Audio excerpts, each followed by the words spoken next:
Cubo infernal, por Daniel Canals. El cementerio está lleno de personas imprescindibles. Napoleón Bonaparte. Capítulo 1. Una propuesta inusual. Massachusetts. Aquel día tenía dos reuniones importantes. La primera era una visita obligada al dentista, la segunda una extraña cita con el doctor de origen polaco Markus Pokorski, un eminente psiquiatra y parapsicólogo que impartía las asignaturas de ciencias ocultas e historia sobrenatural en la archiconocida Universidad de Salem. Tras pasar la noche en vela a causa de la infección de uno de mis molares, casi deseaba más el encuentro con el odontólogo. El clima anunciaba tormenta y el tráfico a primera hora de la mañana era caótico. Daba la sensación de que todo el mundo se dirigía al mismo lugar, en el mismo instante, con el consecuente embotellamiento. La lentitud de los vehículos en procesión aumentaba mi sufrimiento. Las punzadas de la muela eran insoportables y ni siquiera los continuos enjuagues con un potente medicamento anestésico lograban aliviarlas. Cerca de las 9 aparqué enfrente de la clínica, donde fui recibido por una despampanante recepcionista que lucía una bonita sonrisa. En mejores circunstancias hubiera flirteado con ella sin dudarlo. Al ver mi lamentable aspecto, sin afeitar y con una mueca de dolor infinito, no tardó demasiado en pasarme a la consulta. Una hora después salía de allí con una muela y un billete de 100 pavos menos. Por cierto, me llamo Daniel Aaron y no soy judío, aunque seguramente algún antepasado mío lo fue. Soy un desconocido psicólogo especializado en drogodependencia en uno de los países más narcotizados del planeta. Aun y así, mis escasos pacientes solían ser adolescentes de familia media, amas de casa apegadas a los antidepresivos y algún que otro caso de adicción a la metanfetamina. Estos últimos clientes eran los más indomables, reincidentes y mal pagadores. Una vez superado el dolor, comencé a pensar en la segunda entrevista de la mañana. Un par de días atrás, recibí un misterioso email a través de la red ARPANET de m.pokorski@univ-salem.us para daniel.aaron@gmail.us. Apreciado colega, necesito su apoyo profesional en un proyecto que vamos a desarrollar en las instalaciones de la universidad el próximo jueves 14 de mayo a las 11 de la mañana. Si esta fecha no es factible, hágamelo saber. Al llegar, encontrará una acreditación a su nombre y el conserje le indicará hacia dónde debe dirigirse. Sin más, reciba un cordial saludo. Dr. Markus Pokorski. Es cierto que cursé los estudios en dicha universidad y que alguien se fije en ti al inicio de la carrera suele ser bastante común, pero casi al final de la misma, y con 50 años a la espalda, levantaba ciertas sospechas. Me animé a asistir solo por la expectativa de recibir algún tipo de remuneración. Por prevención, busqué infructuosamente información acerca de mi interlocutor, hallando solo vagas referencias de sus actividades y una exigua biografía en la revista universitaria. Nada más. Llegué a la portería justo a las 11 en punto. El campus desbordaba actividad, seguramente coincidiendo con un cambio de clase.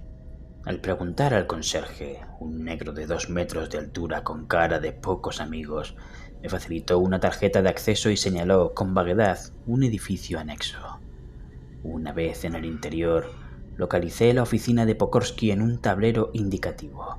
Cogí el ascensor y pulsé el botón hacia el sótano 2. Un lugar inusual para tener la oficina. Quizás está instalada en uno de los laboratorios, pensé mientras masajeaba el carrillo que ocultaba el hueco de la extinta muela. El algodón que contenía la hemorragia me obligaba a expresarme con un ligero tono gangoso. El doctor Pokorski me recibió como a un amigo de toda la vida. Al verme, extendió sus brazos en señal de bienvenida, sin mostrar ningún signo de rechazo al ver mi desaliñado aspecto. Sin duda, acostumbraba a lidiar con todo tipo de estudiantes y pacientes díscolos y rijosos. «Querido amigo, le estaba esperando con ansiedad». dijo en un perfecto inglés que no delataba su origen. Sus facciones sí que lo hacían, mostrando unos ojos de un azul frío y penetrante tras las gafas, acompañados de una arrugada cara lechosa ligeramente ruborizada. Debía tener unos 60 años, bastante calvicie y andaba algo encorvado, como si sujetara sobre sus hombros una gran responsabilidad. Llevaba una bata inmaculada de color blanco. Le acompañé en su animosidad. «Querido colega, yo también estoy intrigado con su mensaje», balbucí con el algodón bailando entre los dientes. Al oír mi tono, arqueó sus cejas, aunque no dijo nada al respecto. «No le voy a mantener en vilo mucho más», dijo añadiendo como para sí mismo. «El tiempo es oro. Por favor, pase a mi despacho y le expondré qué esperamos de usted». Al oír el «esperamos», intuí que íbamos a trabajar con un equipo y no fui desencaminado. En la oficina aguardaba otro individuo con una bata parecida que estaba tomando notas en una libreta. Al vernos cesó la escritura y se levantó, al tiempo que lanzaba una zarpa peluda con la intención de estrechar la mía. Aquel tipo era todo pelo, le salía con profusión de la nariz y las orejas. Para colmo, bajo sus pobladas y densas cejas, lucía bigote y barba en todo su esplendor. «Desnudo debe parecer un oso pardo», divagué divertido, a la vez que encajaba su saludo. «Este es el Dr. Rick Svensson y colabora en el experimento que vamos a realizar. Sus conocimientos de química molecular nos van a ser muy útiles», dijo Pokorsky tomando asiento. Ocupé la silla vacante al lado de Svensson. «¿Cree en el diablo, Dr. Aaron?», preguntó Pokorsky, atribuyéndome un título que no me correspondía. «Pues la verdad es que no mucho, aunque cada día podemos ver sus obras», gangoseé con ambigüedad. «¿Qué me diría si le propusiese ir a conocerlo en persona? No solo a él, sino a sus hordas satánicas y, además, visitar el propio infierno», dijo con un tono tan grave que un escalofrío recorrió mi cuerpo. Aquel chiflado estaba hablando en serio. Svensson seguía la conversación con cara de póker. Haciendo gala de cierta entereza, respondí. «Si aceptara, ¿qué han calculado para compensar tan peligroso viaje? ¿Cuál es el motivo de haberme elegido y cómo piensan hacerlo?» «Me gusta usted, Aaron. Es un hombre que va directo al grano», lisonjeó Pokorsky. «De acuerdo. Tiene derecho a conocer el asunto antes de involucrarse, pero se lo advierto. Una vez dentro no hay vuelta atrás. Como puede imaginar, no tenemos un presupuesto muy abultado. La remuneración rondaría los 150.000. El doctor hizo una pausa para ver el efecto producido por sus palabras. «¿Firmaríamos un contrato?», pregunté, asegurando la posible jugada. «Por supuesto», respondió Svensson, «y si algo fallase, el dinero lo recibirían sus herederos».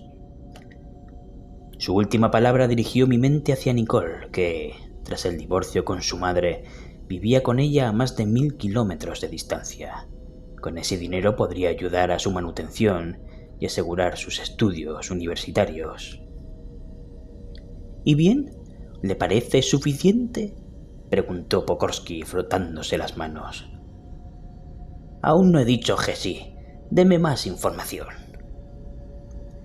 «Respecto a su segunda cuestión, le seré sincero. No es nada fácil conseguir el candidato adecuado para esta misión. Hemos revisado los archivos de la universidad, realizado múltiples entrevistas y, hasta el momento, sin ningún éxito. Entonces, el Dr. Svensson propuso su candidatura, tras estudiar con detenimiento las fichas de los antiguos alumnos.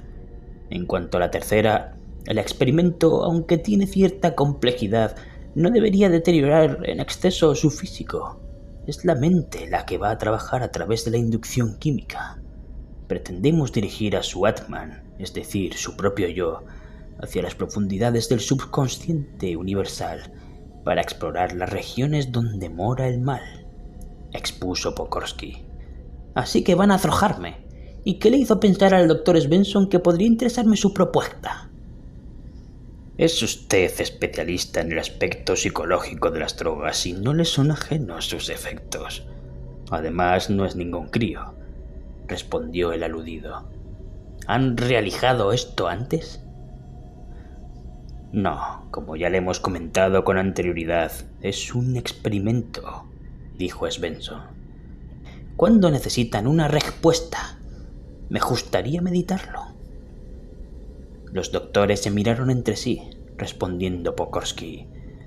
Una semana. Ese es el tiempo máximo que podemos esperar.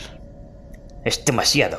El cubo ya está listo, protestó Svensson mordiéndose los labios a continuación. ¿El cubo?, pregunté. Pokorsky lanzó una mirada reprobadora hacia él, al tiempo que respondía. Esa parte la conocerá si acepta el desafío científico que le proponemos. Luego, dirigiéndose a su colega, añadió. Nuestro candidato necesitará tiempo para ordenar la agenda de sus pacientes, ¿no cree? Svensson, pálido como un coral muerto, asintió a regañadientes. Al salir, estreché la mano de ambos y prometí responderles lo antes posible. Evidentemente tenía que pensarlo. Ya en el pasillo, escuché la voz de Svensson preguntándole a Pokorsky. Habla un poco raro, ¿no?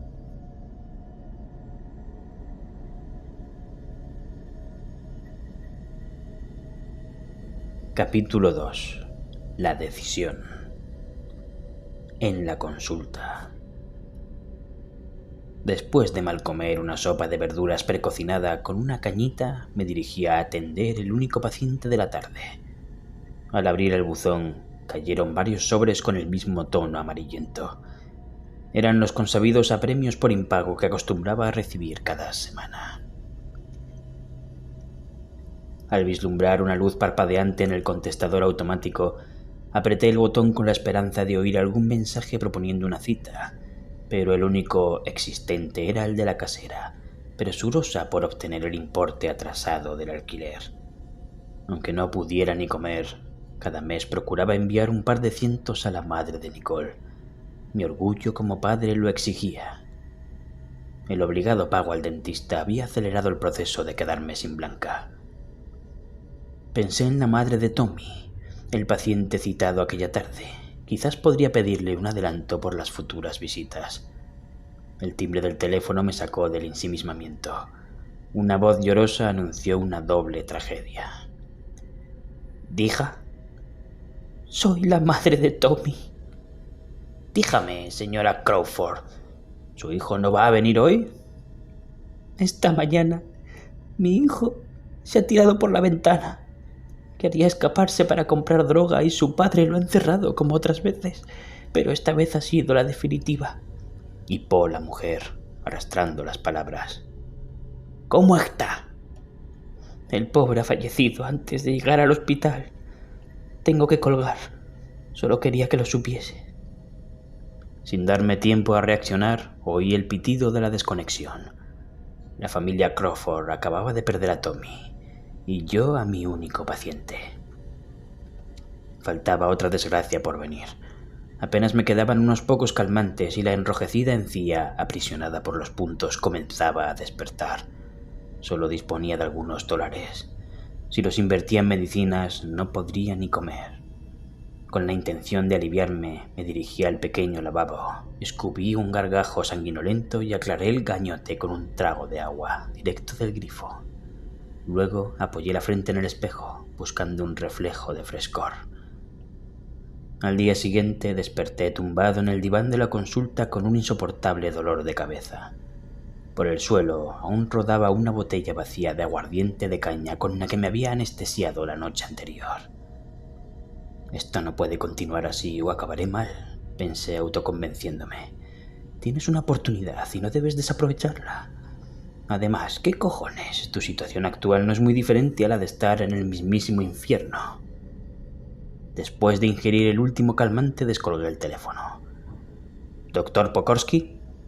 Al habla. Soy Daniel Aaron y he decidido participar. Hágame el favor de ir redactando el contrato. Algo mejoró aquel día. Ya no gangoseaba. La teoría. A la hora de firmar, exigía añadir algunas condiciones adicionales. En caso de fallecimiento, Nicole recibiría una compensación de $200.000 libres de impuestos. También, sin olvidar la manipulación mental que iba a sufrir, incluí una cláusula de protección en el caso de quedarme subnormal. El Estado tenía que ingresarme en alguna institución psiquiátrica hasta el fin de mis días. Conocía el sistema sanitario y no quería acabar abandonado en cualquier puente bajo los cartones. Tras cumplimentar las formalidades, los doctores Pokorsky y Svensson me acompañaron al lugar donde se iba a realizar el experimento denominado el cubo. Como me explicaron, bajo las paredes acolchadas existía un recubrimiento de plomo para evitar cualquier fuga desde el interior. Solo había un acceso al recinto. También estaba acondicionado con varios sistemas de filmación, grabación de sonido, altavoces para las comunicaciones y un circuito de ventilación independiente. Al preguntar por qué la necesidad de tanto hermetismo, recibí el silencio por respuesta. En el centro de la diáfana sala había una camilla, un alimentador de suero intravenoso y un monitor enchufado a una caja llena de sensores cableados. Al ver mi interés por el aparato, Svensson explicó: desde una cabina situada tras esa pared, controlaremos sus constantes vitales durante el experimento. Los sensores nos permitirán escanear su actividad cerebral y también le veremos a través de las cámaras. ¿Cuándo empezamos?, pregunté. Ya lo hemos hecho, respondió Pokorsky. Desde hoy vamos a iniciar una fase de aclimatamiento. Vivirá en la cámara durante 2 días y el Dr. Svensson lo irá induciendo progresivamente hasta el estado que deseamos. También aprovecharemos para calibrar los equipos. Pero antes de entrar, deberá estudiar este dossier que le entrego, en el que se explica todo con más detalle. Regresamos al despacho y me dejaron solo con el legajo de papeles. Aproveché la ocasión y realicé una conferencia a larga distancia desde el teléfono de Pokorsky. ¿Quién llama?, respondió una voz infantil al otro lado. ¿Nicole? Hola, soy papá. Papi, qué alegría. ¿Cuándo vas a venir a verme? Aún estoy esperando el regalo de mi cumpleaños, refunfuñó. Lo sé, no me he olvidado, pero te he llamado porque voy a hacer un largo viaje y no voy a poder hablar contigo durante un tiempo. Quiero que te portes muy bien y que hagas caso a todo lo que te diga mamá. ¿Cuándo volverás? Aún no lo sé, hija. Tú haz lo que te he pedido y reza mucho por mí. ¿Está tu madre? Sí, papi, ahora se pone. Te mando un beso enorme. Una pequeña lágrima bordeó uno de mis párpados. Hola, Daniel, respondió Carol con voz seca. Te recuerdo que este mes aún no has pasado la pensión. Yo también os echo de menos, ironicé. Arreglaremos ese tema, te lo aseguro. Me han contratado en la Universidad de Salem y pronto recibiré un pago por unos servicios. Solo quería despedirme de vosotras. Durante un tiempo no sabrás nada de mí. Eso no es ninguna novedad. Espero que cumplas lo pactado. Dicho esto, colgó el teléfono. La comprendía. Hasta aquel momento no había sido un buen padre, como tampoco fui un buen esposo, aunque esperaba redimirme ante sus ojos en breve. Tras lanzar un sonoro suspiro, decidí sumergirme en el trabajo encomendado. Aquellos 2 chiflados pretendían enviar el alma de un sujeto, en este caso yo mismo, hacia las profundidades del subconsciente donde esperaban hallar el Averno. El extenso informe resumía casi todo lo conocido acerca del hábitat de Satanás. Citaba párrafos literarios, desde Dante hasta los autores más contemporáneos. Después, en otro apartado, venía la parte técnica. Svensson había desarrollado un fármaco a base de una combinación de moléculas con potentes efectos psicotrópicos. El cóctel llevaba burundanga, LSD, raíz de ayahuasca, THC, éxtasis, DMT, un toque de heroína mezclada con cocaína y una larga lista de otras sustancias que no había oído mencionar nunca. Para acostumbrar al organismo, primero se aplicarían unas dosis mínimas y poco después el vuelo completo. Según la teoría, el compuesto induciría la compresión del alma hasta el tamaño de una pequeña esfera consciente que se deslizaría a gran velocidad hacia un abismo desconocido, eso sí, con un pleno recuerdo del viaje por parte del sujeto. Una especie de introspección, a lo bestia, en la zona más oscura del ser humano. Conocía las experimentaciones realizadas con el LSD y las secuelas provocadas en la psique. Muchos habían acabado embutidos en camisas de fuerza y el propio descubridor de la potente droga se había lanzado por la ventana creyendo ser una paloma. Ellos pretendían ir más abajo aún, atravesando todas las capas hasta llegar a la esencia, es decir, algo así como entrevistarse cara a cara con el propio Satanás. El texto contenía también una parte más siniestra. Durante la fase final, es decir, en el momento del descenso más profundo, iban a utilizar psicofonías procedentes de cementerios malditos escuchadas en sentido inverso, por recomendación del propio Pokorsky, para aumentar la sugestión. Algunos de los salmos grabados procedían del libro satánico encuadernado en piel humana y escrito con sangre, conocido como el Necronomicon. Tras la lectura del dossier, traté de medir las posibles consecuencias. Lo mínimo esperado era acabar tan chiflado como los promotores del proyecto. Lo máximo era imprevisible y angustiante. ¿Qué le podría interesar al diablo? ¿Mi alma? También habían citado otros posibles encuentros con las hordas del maligno. ¿En quién más estarían pensando? La única conclusión positiva que extraje es que apenas me dolía la encía. Medio aburrido, curioseé en los cajones del escritorio, hallando entre múltiples papeles una manoseada revista pornográfica que no me atrevía a hojear. Vaya con Pokorsky, al final resultará que también es humano.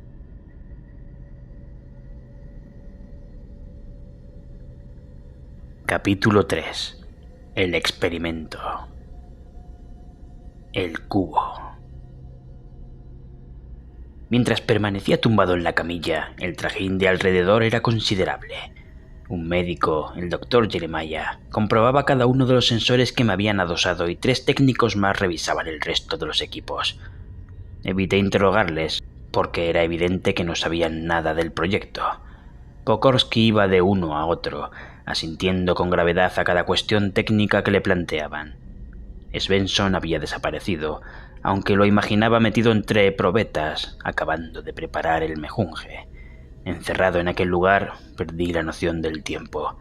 Cuando el galeno acabó por fin sus comprobaciones, me acerqué a mi patrocinador. Doctor Pokorsky, quería plantearle un par de asuntos que me preocupan. Dígame, ¿qué podemos hacer por usted?, preguntó levantando la vista de unos resultados anotados que parecían no satisfacerle. ¿Cuándo se come aquí? Y lo más importante, ¿dónde está el servicio? Tras una mirada seria, en la que su cerebro parecía madurar una respuesta adecuada, arqueó las cejas y estalló en una carcajada. Por esa reacción tan dispar, intuí en él cierta bipolaridad. Tiene razón. Nos hemos concentrado tanto estos días que obviamos lo más imprescindible. De momento, use el lavabo de la oficina y le pido 1000 disculpas. Ahora mismo ordenaré que nos traigan unos bocadillos y algo de bebida. Como todo lo organicen igual, estoy apañado, pensé mientras descargaban el Tigre. Al salir, hallé 2 enormes emparedados, 2 botellines de refresco y a Pokorsky aguardando para hincar el diente conmigo. Tras varios días ingiriendo solo líquidos, aquel refrigerio me supo a gloria. Dediqué la tarde a rellenar diversos cuestionarios psicológicos y un test de inteligencia. Al regresar a la jaula, habían colocado una pequeña alacena con algunos enseres de plástico, víveres básicos, un par de garrafas de agua grandes, un pijama y un cepillo de dientes. También habían fijado, en un rincón, un inodoro portátil. Aquel mismo día dormí en el cubo con los sensores puestos. Pokorsky quería comprobar las distintas fases del sueño, sobre todo la REM, responsable de la parte onírica. Dormí más que nunca. Aquella mullida camilla era mucho mejor que el diván de mi consulta. Al despertar tuve un sobresalto.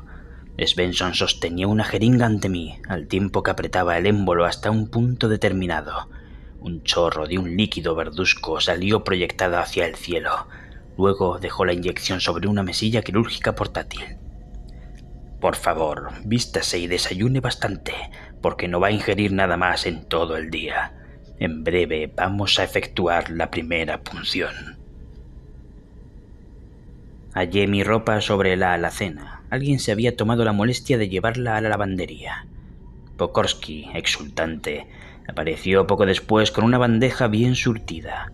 Café, zumo de naranja, un bocadillo enorme y una caja con donuts azucarados. Le acompañaba el médico. «Coma, coma. Hoy empieza uno de los experimentos más importantes realizados en el campo de la psicología clínica», dijo sin reprimir su entusiasmo.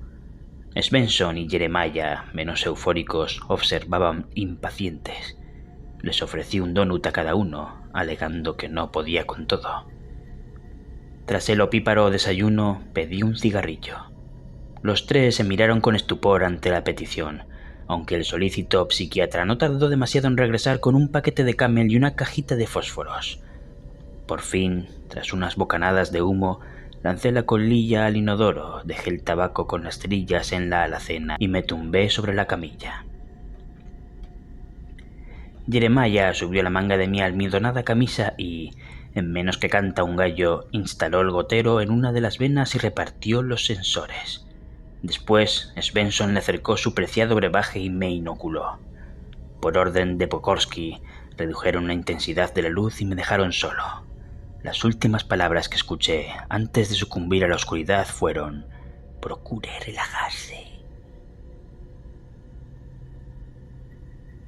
Un viaje por los alrededores del abismo. Si tuviera que definirlo, diría que el chute fue de primera categoría. Tras un carrusel de sensaciones físicas que iban desde el hormigueo generalizado hasta una prominente erección, un reguero de luz intermitente inundó el interior de mi psique.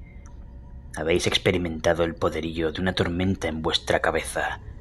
No os hablo de imaginar una simple lluvia, sino de la exacta recreación del fenómeno meteorológico en sí. Desde la creación de los cúmulos preñados de tempestad hasta una interminable descarga monzónica.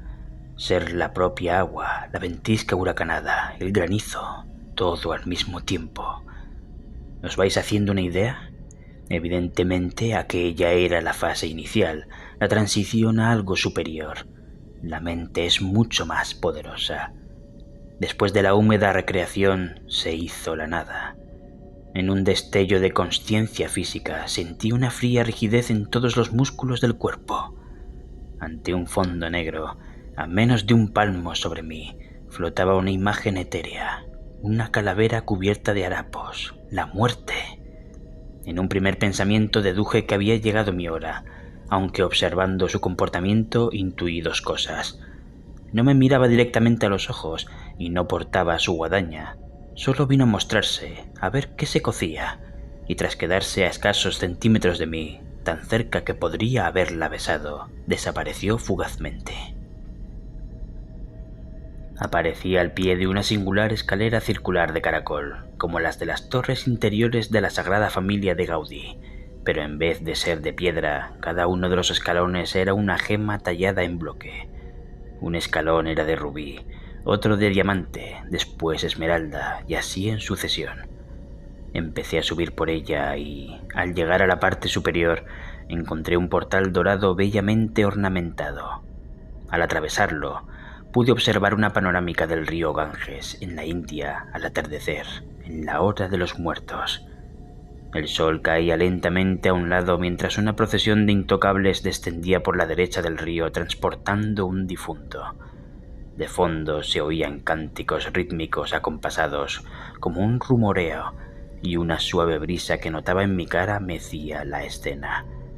Puedo jurar que estuve allí sin estarlo, pero las percepciones no eran solo visuales, sino casi completas a excepción de los olores. El color, las formas, el sonido, el ligero calor del sol de media tarde y la brisa permanecían perceptibles. En aquel momento supe que mi propio yo, el ojo interior que poseemos, había entrado en contacto con el flujo energético que rige el universo. Dios, o el arquitecto, prefiero nombrarlo así, me daba acceso a su propia visión, dejando a mi libre albedrío la elección del escenario a crear. Era como tener un superpoder. Decidí comprobarlo y quise estar en el espacio.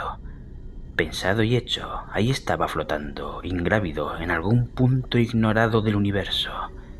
Sé que parece difícil de creer, pero otra vez las sensaciones eran de lo más completas.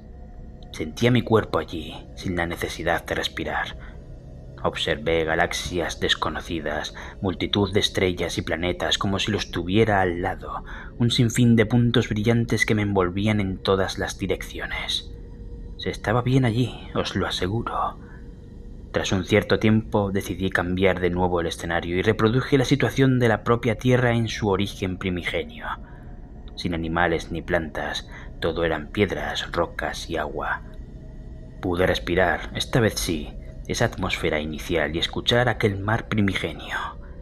Había también una ligera niebla húmeda que impedía ver ningún horizonte a lo lejos. Fue una de las mejores escenas recreadas y percibidas. Todo era paz y quietud, excepto el agua, que producía un ligero murmullo al chocar las suaves olas contra la orilla de piedras.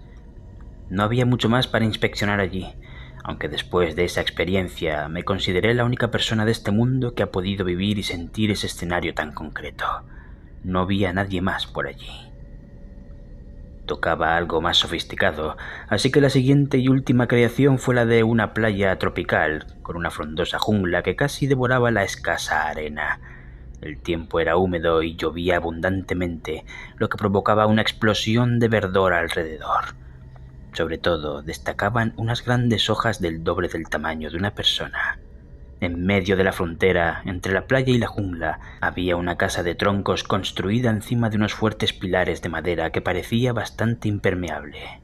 Aunque la recreación fue completa, de esta escena no recuerdo mucho más.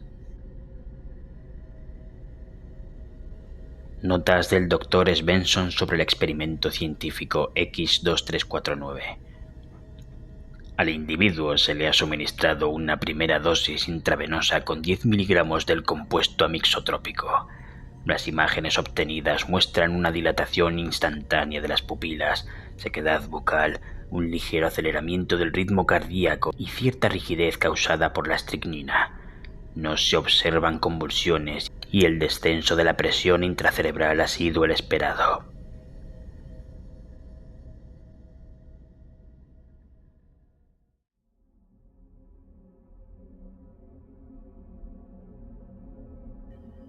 Capítulo 4. Un poco más abajo. El primer terror. El segundo viaje no fue tan placentero.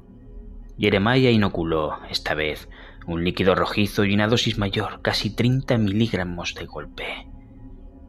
Por no extenderme demasiado en las visiones, me ceñiré a lo más relevante. Después de la catarsis, todo cambió, pero no como el pasar de una página, sino el de un libro a otro distinto. Una pestilente ciénaga, iluminada solo por los escasos rayos mortecinos de un sol decadente que traspasaba el entramado de lianas, se abrió ante mí.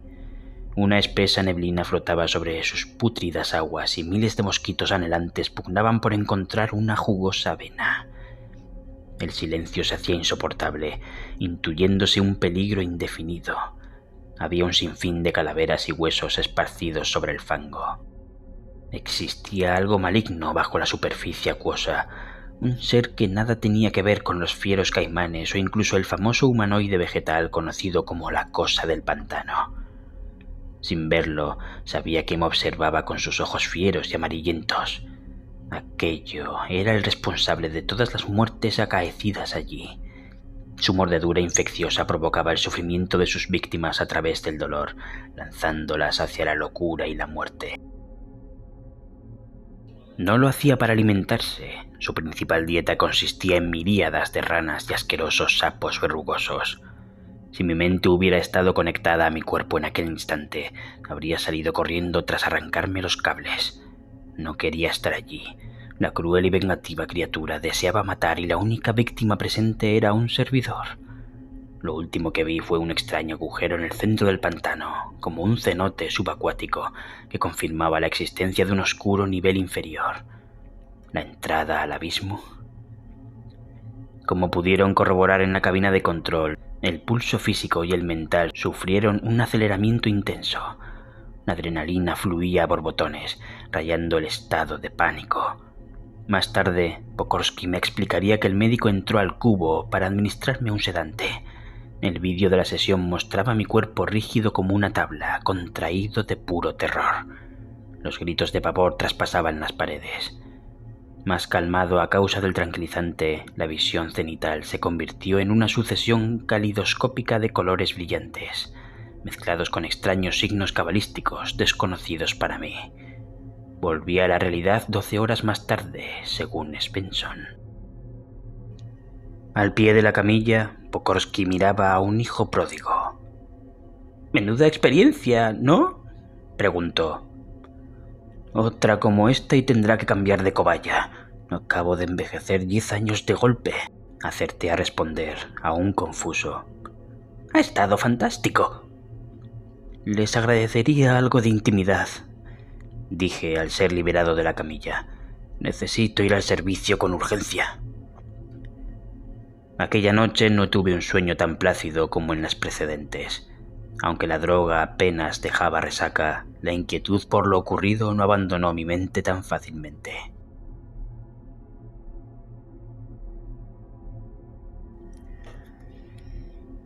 Notas del Dr. Pokorsky sobre el experimento científico X2349. Hemos cuantificado las fases para el descenso a la base del subconsciente humano en 15 niveles. En el segundo intento, el sujeto ha descendido de 6 a 7 según el indicador. Tras la posterior entrevista, he recogido la experiencia completa en un anexo.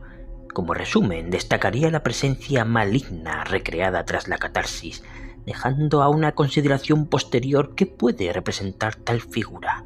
Se barajan varias hipótesis al respecto, desde un arraigado temor infantil del propio individuo, el generado por un trauma tras contemplar una película de terror incorrecta para su edad, por ejemplo, hasta la presencia real de un ser del inframundo, desconocido por el momento. No se han encontrado similitudes ni registros previos. La otra parte interesante, tras las visiones caleidoscópicas, son la aparición de los signos cabalísticos dibujados a posteriori por el sujeto, aún bajo análisis. El esquema general para el nivel inferior alcanzado podría ser inducción catarsis trauma cabalística. Según el Dr. Svensson, a las 3 horas del inicio ha aumentado abruptamente el pulso, observándose síntomas de pánico y ansiedad, por lo que se le han inoculado 5 miligramos de benzodiazepina vía intramuscular. El sujeto a estudio no muestra dependencia física ni psíquica al preparado y, según sus palabras, apenas deja resaca. Queda pendiente adjuntar los registros neuronales y el resto de los datos obtenidos durante el transcurso de la prueba, así como el informe psicológico pertinente.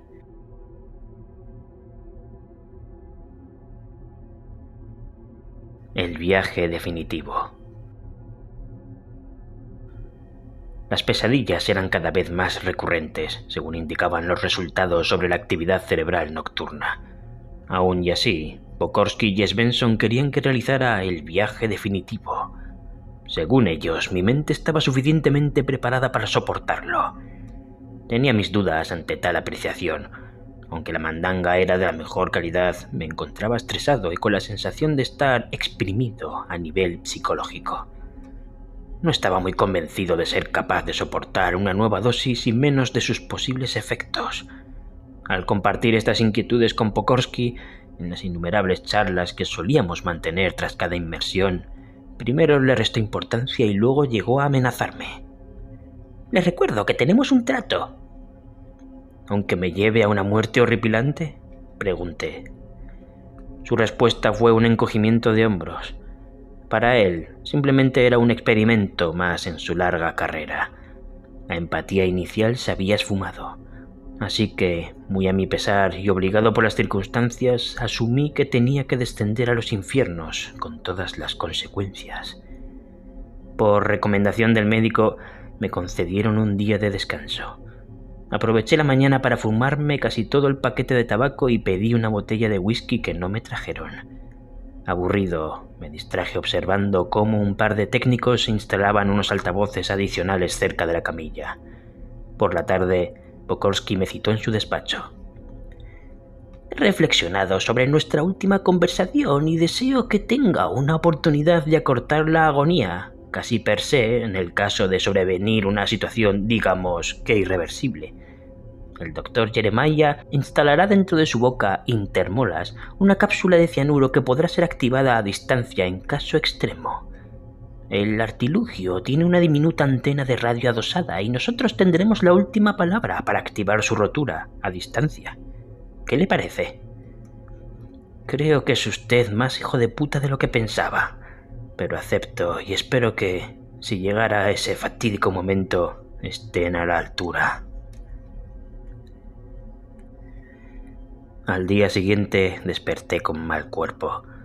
Las células de mi organismo, conocedoras de lo que les esperaba, se rebelaban. Las punzadas eléctricas del dolor físico recorrían el cerebro de un extremo a otro. Pedí una aspirina, pero Svensson denegó con la cabeza.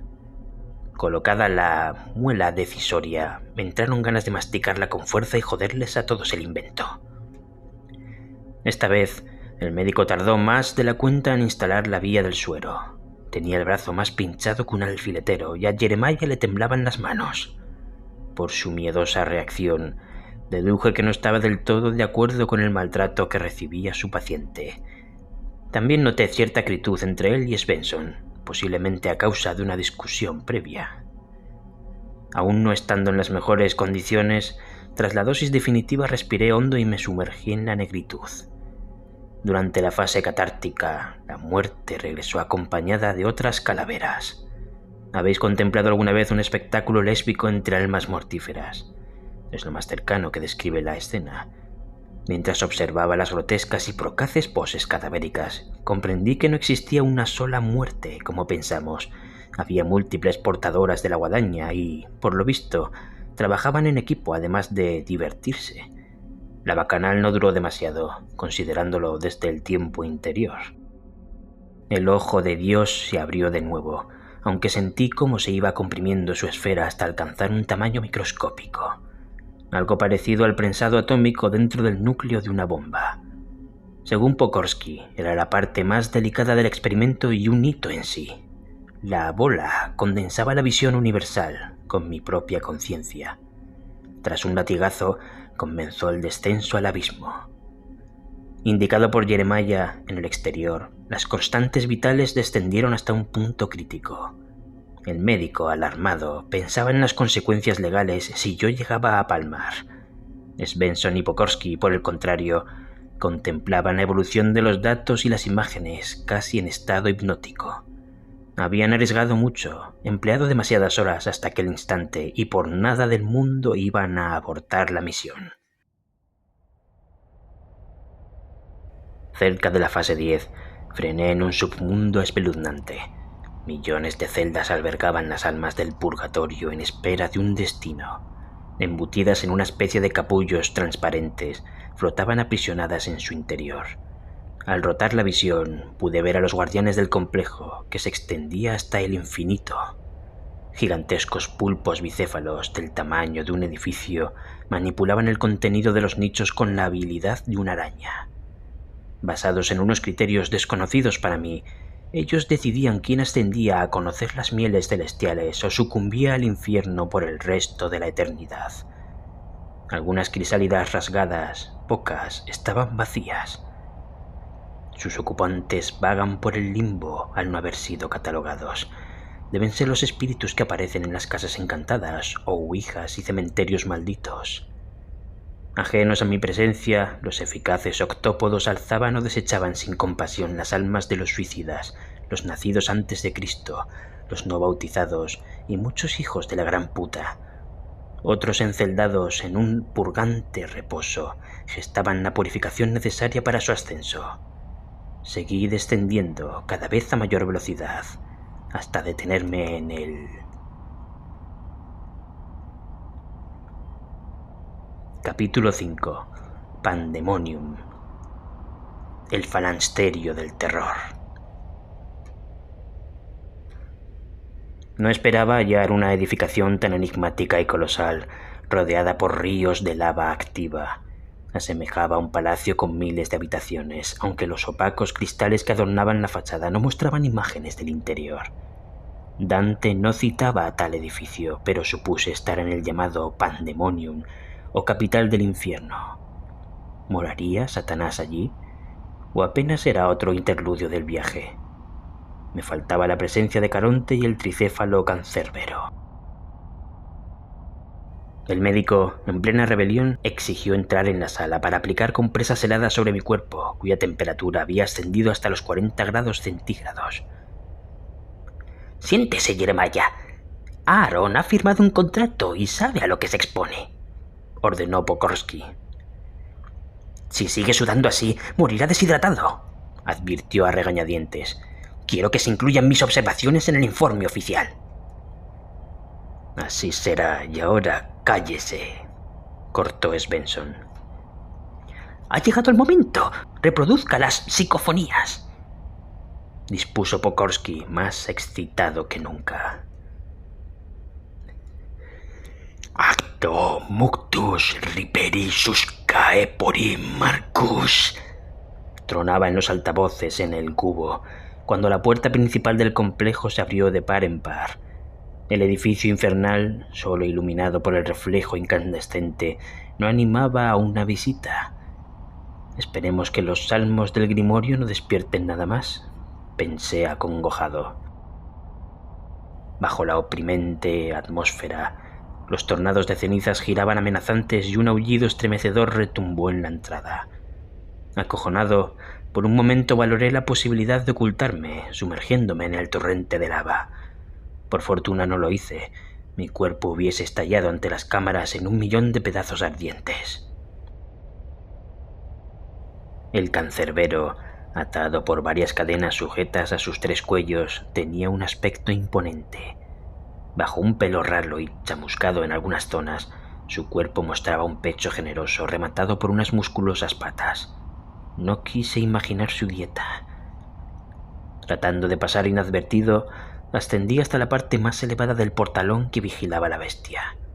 No fue capaz de detectarme, y tras lanzar unos sonoros ladridos hacia la nada exterior, orinó algo parecido al pus en una pared y se tumbó en el suelo, erguido como una esfinge canina.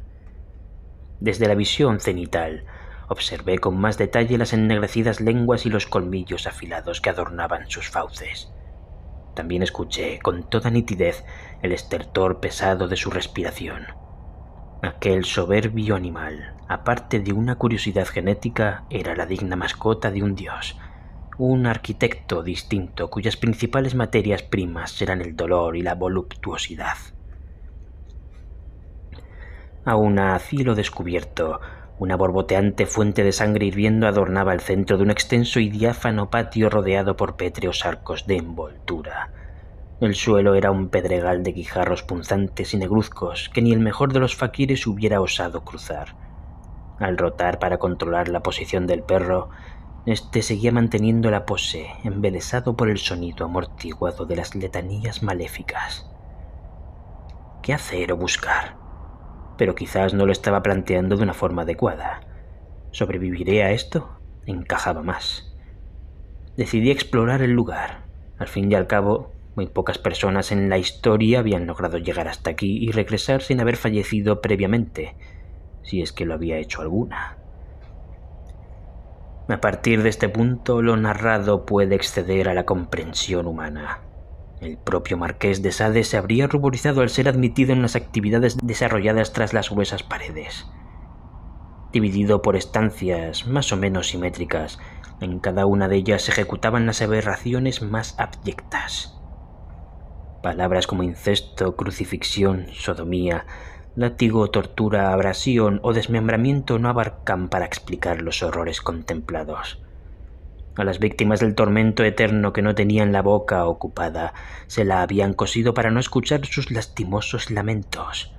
En muchas habitaciones, los cuerpos colgados boca abajo convulsionaban medio sumergidos en tinas de ácido sulfúrico. Todas las paredes estaban estucadas en infinitas capas por salpicaduras de sangre y fluidos diversos. Incluso desde mi privilegiada posición, protegido dentro de la esfera de conciencia, sentí la presión de aquella atmósfera agónica, ardiente y sudorosa. Jeremiah, desde la cabina de control, anotó: «Tras 12 horas, las constantes vitales son inestables. Tiene estertores continuos y su lengua está muy hinchada. Finalmente, el doctor Pokorsky ha accedido a estabilizar e hidratar al paciente. Le he colocado un protector bucal para evitar un involuntario cercenamiento del músculo o la activación del implante cianuroso y he ajustado sus correas de sujeción a la camilla. La temperatura corporal es alta y peligrosa, 41 grados centígrados, y no tengo esperanza de que sobreviva mucho tiempo bajo estas condiciones. No solo había humanos allí. Las continuas violaciones, torturas y vejaciones estaban asistidas por una fauna embrutecida y singular. Un ejército de malformados enanos, desnudos y luciendo prominentes jorobas, era el escalafón más bajo en aquel lúgubre organigrama. Su misión consistía en portar las amputaciones de una sala a otra, recosiéndolas de nuevo en las otras víctimas, sin respetar en ningún momento las leyes naturales de la anatomía humana. Por algún tipo de magia negra, las sangrientas extremidades cobraban vida en los cuerpos injectados y llegué a ver a un desgraciado meneando más brazos que una divinidad hindú. La sangre que encharcaba el suelo era drenada hacia unos orificios, cuyas tuberías convergían en la fuente exterior. Obviamente estamos avisados, pero no esperaba nada tan abyecto y vil. Una cosa es imaginarlo y otra verlo en directo.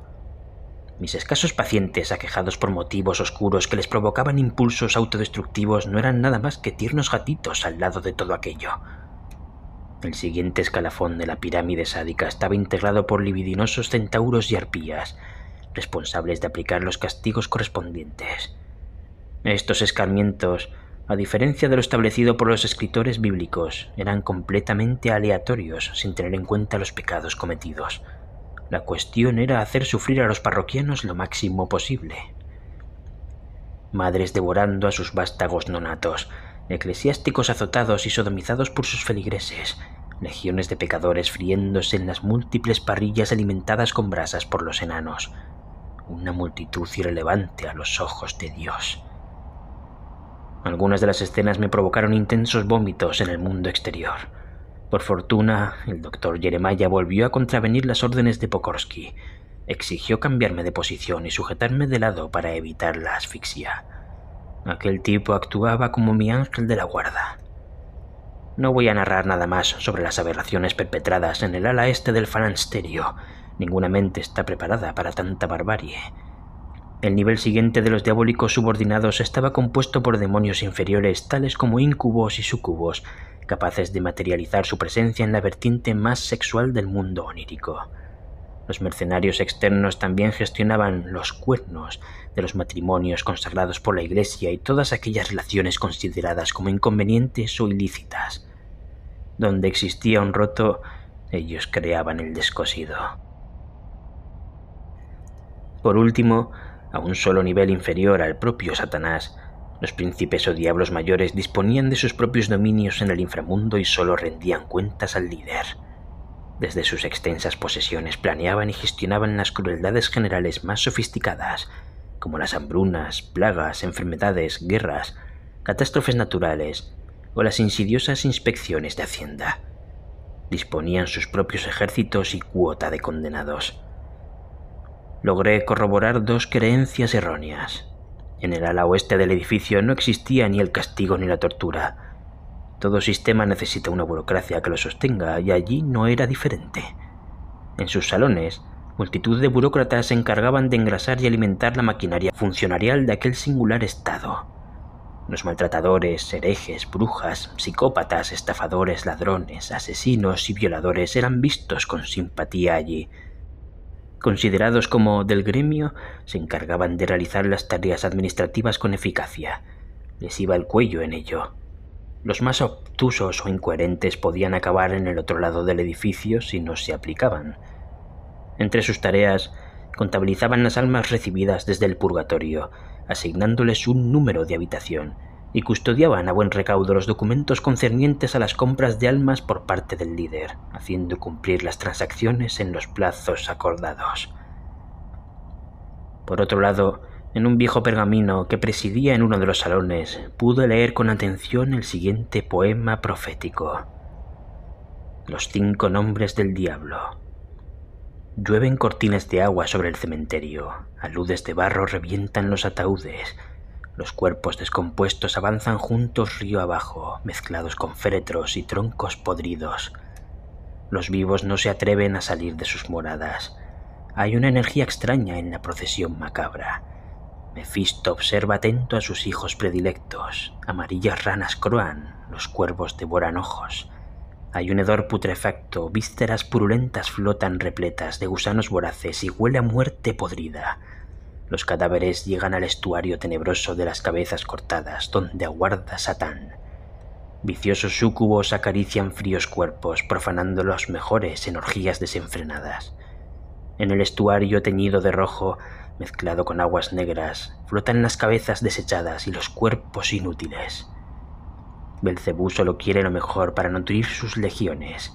Inmensas bestias brutales devoran los restos descarnados y Cancerbero, sin collar, orina sobre los huesos acumulados, royendo los más carnosos.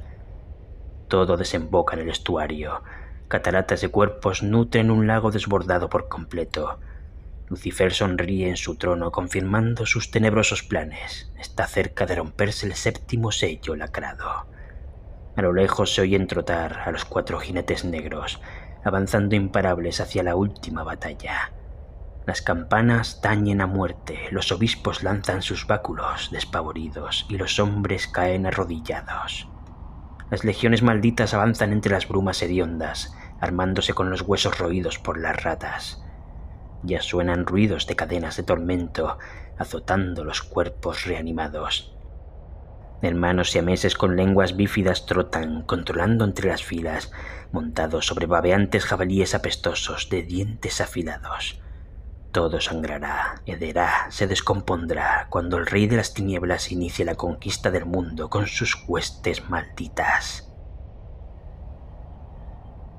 Así que todos eran un solo ser, un dios casi omnipresente, capaz de metamorfosearse a conveniencia, aunque con ciertas limitaciones espaciales. En el cielo, por ejemplo, le tenían vetado. Por último, una pregunta fundamental azotó mi conciencia. ¿Dónde se encontraba el dueño, constructor y promotor de aquel lugar tan irracional y despiadado? En el cubo, yo entraba en coma cerebral y Jeremiah, histérico, clamaba al cielo por intervenir de nuevo. Cuando Pokorsky estaba a punto de ceder, Svensson, con un temblor en la voz, requirió su atención. «Doctor, el sujeto está levitando a un palmo del suelo, camilla incluida». «¿Sigue vivo?», preguntó a Jeremiah con apremio. «No sabría decirlo. Los sensores han enloquecido y los resultados no son coherentes», respondió el médico. «Tenemos que proseguir el experimento. Es demasiado tarde para volver atrás», sentenció el parapsicólogo ante el nuevo fenómeno. El terror extremo que yo estaba sintiendo exudaba hacia el exterior. La escena de la camilla flotando en el aire con los cables colgando alrededor, impulsada por una energía desconocida, también comenzaba a ser espeluznante a los ojos de los investigadores. Capítulo 6. La transmutación. El final del experimento. El rey de las tinieblas no se hizo esperar. Aunque ningún demonio, espíritu oscuro o siquiera los condenados habían detectado mi presencia, él sí sabía que me hallaba allí. A su manera e interpretación, estaba conectado con la corriente de energía que une el universo y, por supuesto, también dotado con la visión omnisciente, entre otras habilidades. Al regresar al patio central, contemplé atónito una fastuosa carroza fúnebre tirada por 12 caballos. Los cocheros, los criados de librea y los animales eran negros. El carruaje, los equipajes, atuendos de los lacayos, correajes, riendas, cortinillas, plumeros, cirios e incluso el látigo, también del mismo color.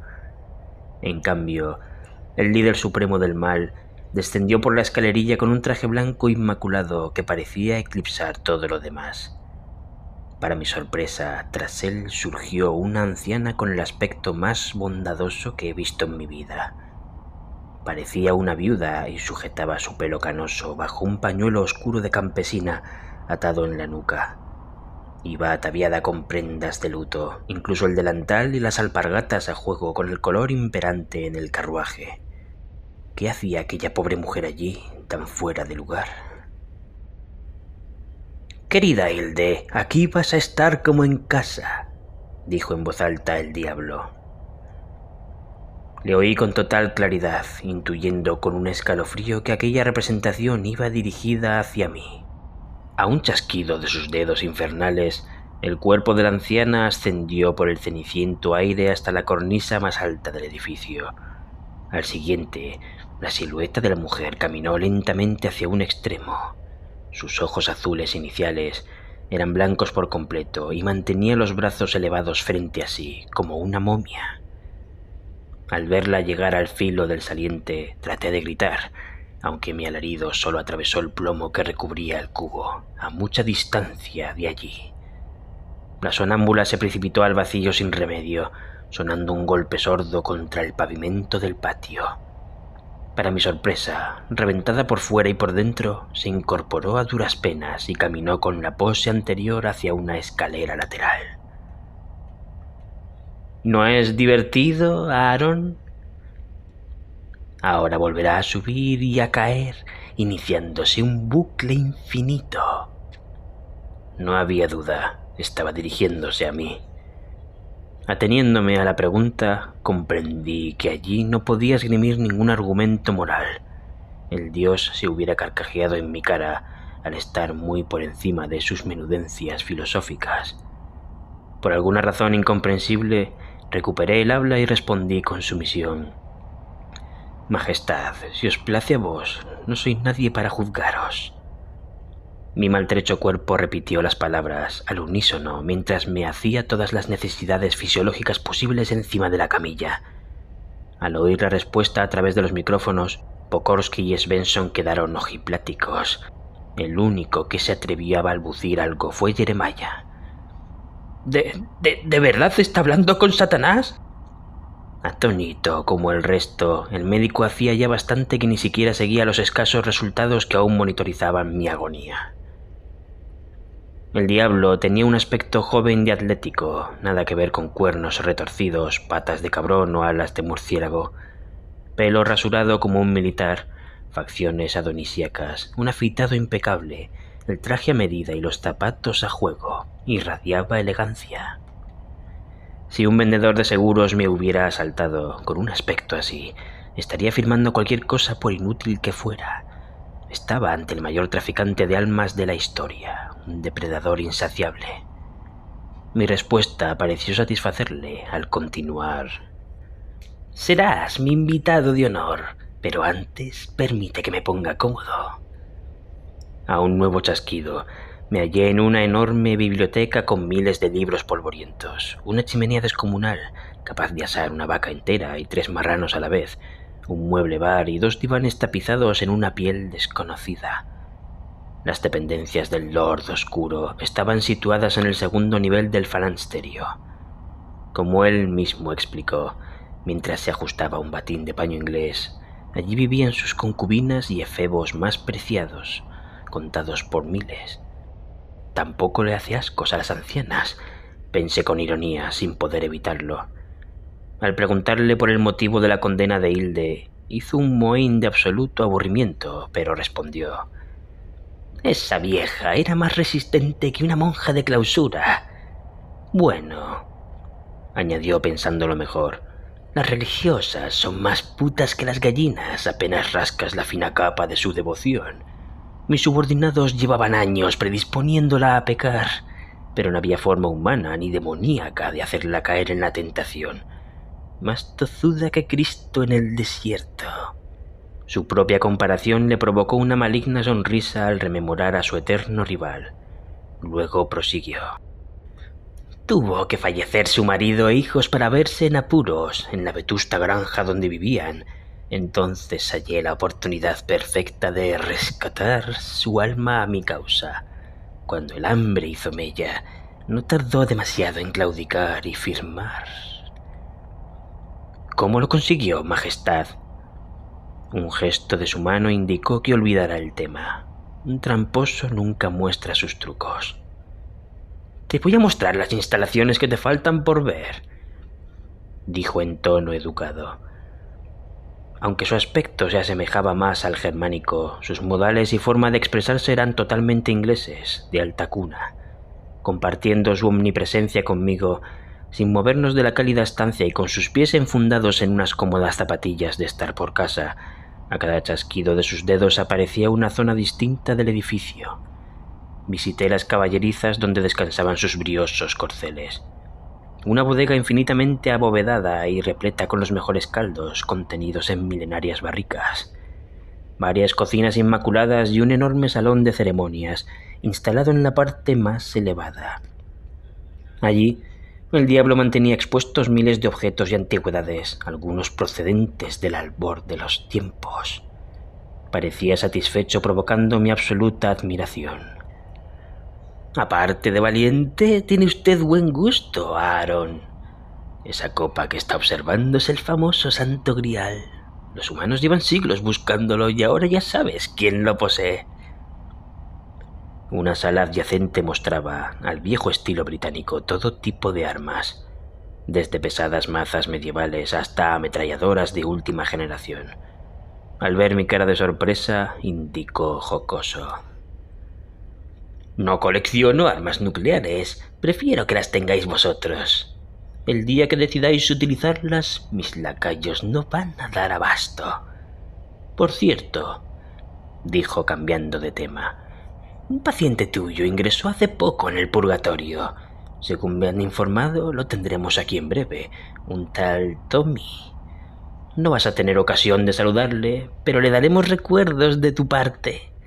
En el cubo, si hubiese aguantado algo más en el esfínter, habría salido disparado en aquel instante después de oír sus enigmáticas palabras. ¿Cuál era su malévolo plan respecto a mí? Preferí no decir nada y aguardar. En su último chasquido, aparecieron sus aposentos personales. Cada habitación, sin una sola puerta, daba acceso a un escenario polimórfico donde las recreaciones sobrenaturales eclipsaban la más excelsa imaginación. Mientras en el piso inferior se sufría, en el superior se gozaba. ¡Entraron!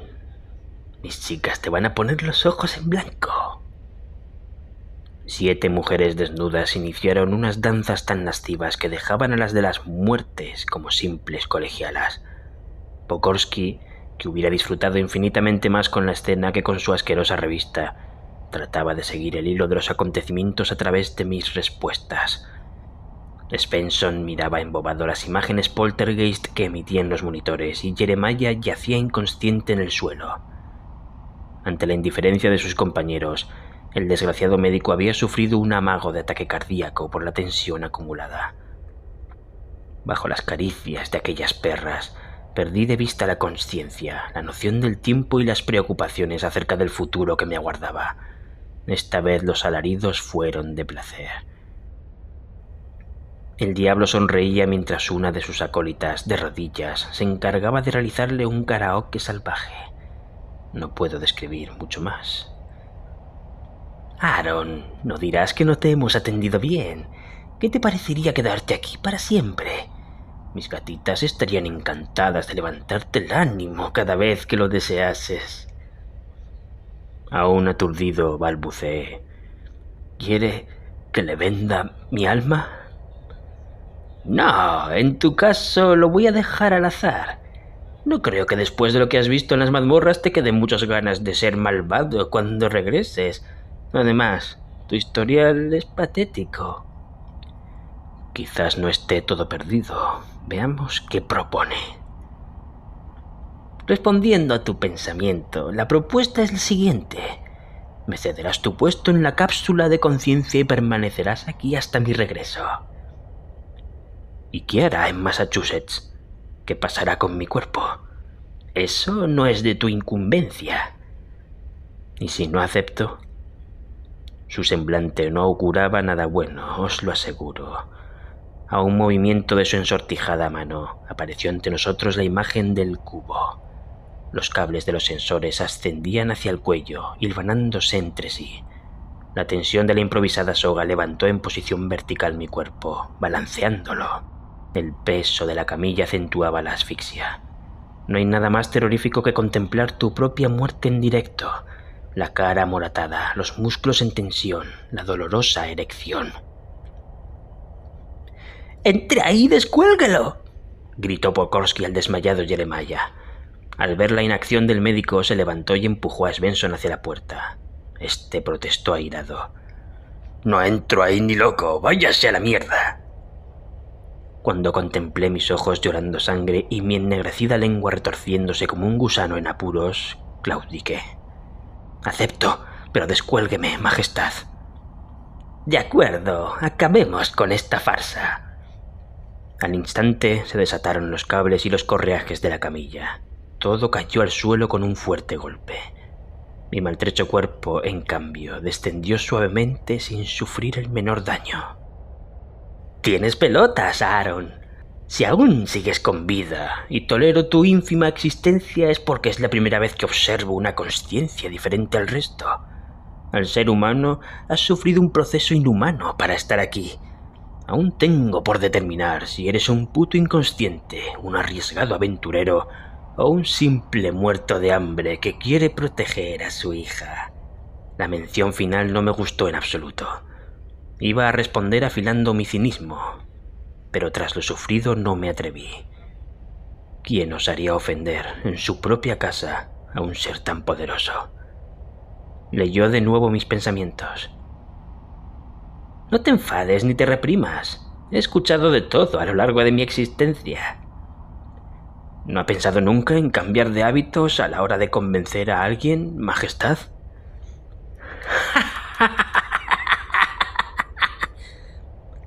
La carcajada fue atronadora. A sus ojos y entender, me acababa de catalogar como subnormal profundo al indicar: «Eso sería tan estúpido como decirle a un ave que no volase o a un tigre que se hiciera vegetariano. ¿Y tú eres psicólogo? Así te ha ido con los pacientes». Los dos doctores, al no poder escuchar las palabras del diablo, tenían una visión distorsionada de lo sucedido, aunque al verme de nuevo en la camilla, a ras de suelo, respiraron aliviados, sobre todo Svensson.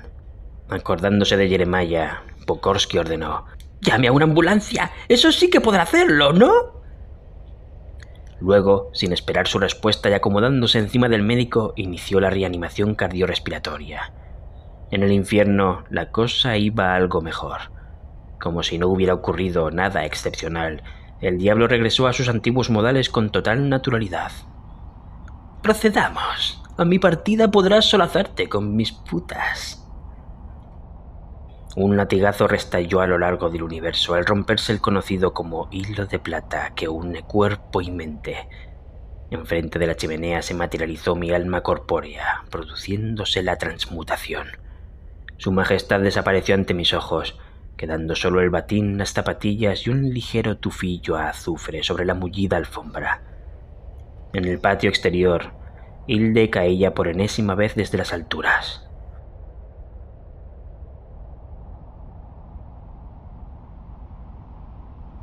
Capítulo 7. Apocalipsis.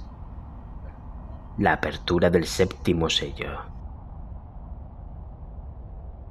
Cuando los camilleros se llevaron a Jeremiah, Pokorsky y Svensson, con aspecto agotado tras 26 horas de sobresaltos, regresaron al experimento. Mis ojos enrojecidos se abrieron, despertando del cruel letargo. Me levanté de la camilla mojada, extraje el protector bucal y fui directo a la alacena a encender un cigarrillo.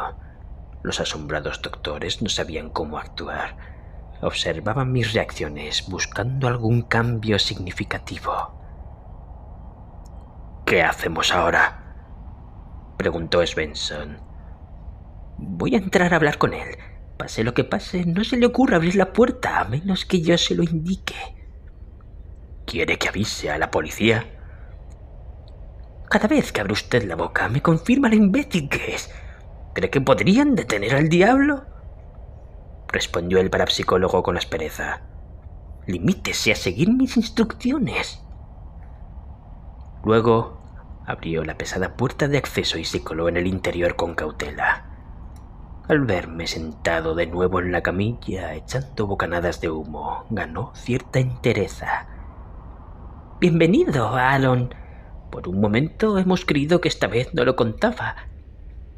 Saludó con una sonrisa lobuna en su rostro. «Si los resultados no han sido los deseados, podemos repetirlo de nuevo. ironicé tirando la colilla al suelo. Debe estar hambriento y necesita una buena ducha, huele que apesta. ¿Qué me dice a eso? Lo primero podemos satisfacerlo ahora mismo. De acuerdo. También me gustaría que la manduca viniera acompañada de más cigarrillos y una botella de aguardiente. Créame que lo necesito. Concédame unos minutos y se lo traeremos. Mientras tanto, procure descansar lo máximo posible. Tras un gesto convenido, la puerta volvió a abrirse y desapareció. Al poco tiempo regresó portando una bandeja con un menú del Kentucky y un par de botellas. He encontrado una de aguardiente, como deseaba, y otra de un buen bourbon añejo que me regalaron mis alumnos la Navidad pasada. Sírvase a su gusto, pero antes permítanos adecentarle un poco. Le acompañaba una enfermera de guardia que me ayudó a desvestirme, tirando las prendas al interior de una bolsa de la tintorería repleta de sucia ropa hospitalaria. Con el agua de las garrafas y una esponja, la mujer me limpió lo mejor que pudo, facilitándome después una bata. Posteriormente, algo nerviosa por el dantesco escenario, salió de la estancia olvidando el saco allí. Pokorsky aguardaba con impaciencia, así que le hice sufrir un poco más. Ya acicalado, ataqué la bandeja como si nunca antes hubiera comido.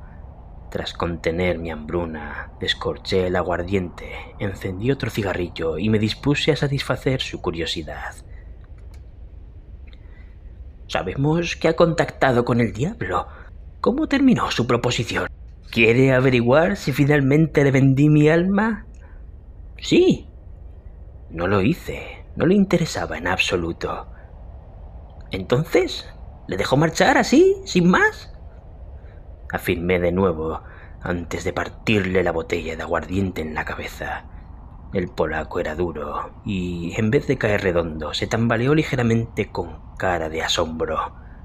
En la zona del impacto manaba la sangre con profusión, mezclándose con los cristales y el licor que empapaba su bata. Prendí una cerilla y se la lancé. Esta vez fueron los gritos de Pokorsky los que atravesaron el plomo. El desgraciado se acercó ardiendo hacia mí, abriendo los brazos. Me lo quité de encima de un empujón, lanzándolo sobre la camilla que también comenzó a arder. El cubo se llenó de un olor pestilente a barbacoa humana. En la cabina, Svensson se mesaba los cabellos, preso de una extrema agitación. Acostumbrado a recibir órdenes, no tenía muy desarrollada la iniciativa propia para los casos de emergencia. Dudaba entre entrar y ayudar a su colega, permanecer a salvo en la cabina a la espera o llamar a la policía. Entonces, en el monitor, vio las ardientes manos de Pokorsky agitándose hacia él con insistencia.